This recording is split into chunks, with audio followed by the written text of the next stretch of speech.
আসসালামু আলাইকুম বন্ধুরা, সত্যের তরী চ্যানেলে আপনাদের সকলকে সুস্বাগতম। বন্ধুরা, আজকে আপনাদের মাঝে নতুন আরও একটি ভিডিও নিয়ে হাজির হয়েছে। ইতিমধ্যে অনেকেই থাম্বনেল দেখে বুঝে ফেলেছেন।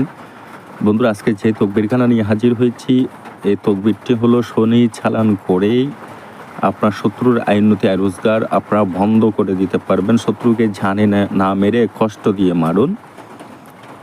বন্ধুরা, যেহেতু ইসলামের মধ্যে মানুষকে মেরে ফেলাটা জায়েজ নেই, ওটা মধ্যেও বোধকাম্য নয় যে কাউকে মেরে ফেলা।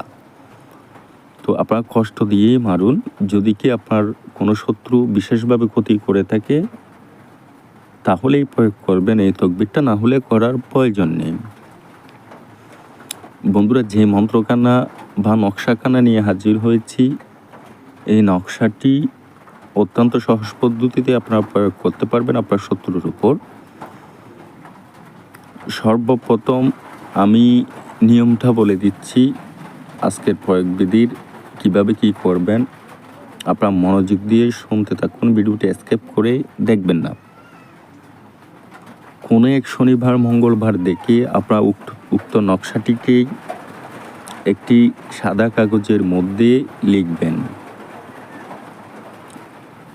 এর নিচে শত্রুর নাম, শত্রুর পিতার নাম লিখবেন। তারপর যদি কি মহিলা হয় তার নাম, ওনার মাতার নামটি লিখবেন। লেখা শেষ হয়ে গেলেই উক্ত নকশাটিকে লাল সুতো দ্বারা পেঁচিয়ে নেবেন। পেঁচানোর পর তাবিজ জাগ্রত করার যে মন্ত্র আছে, ওই মন্ত্র দ্বারা তাবিজটাকে জাগ্রত করে নেবেন। এরপর নকশাটিকে কি করবেন সেটা বলে দিচ্ছি। তার মাঝখানে আমার কিছু কথা বলা বাহুল্য। যারা উক্ত নকশাটি দ্বারা কাজ করতে চান তারা সকলেই কমেন্ট করে আমার চ্যানেলটিকে সাবস্ক্রাইব করে আমার কাছ থেকে কমেন্টে অনুমতি নিয়ে নেবেন। অনুমতি ব্যতীত কাজ করতে যাবেন না।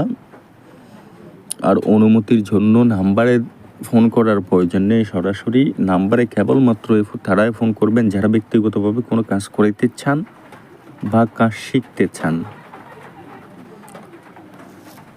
বন্ধুরা, এবার আপনি তো নকশাটা লিখে নিলেন, জাগ্রত করে নিলেন। এরপর নকশাটাকে কি করবেন সেটাই বলে দিচ্ছি। নকশাটি বিশেষভাবে আপনার শত্রুর ঘরের দরজায় যদি কি গাঁড়তে পারেন ভালো হয়, আর যদি কি না পারেন তাহলে চলাচলের পথে ঘেরে দিবেন।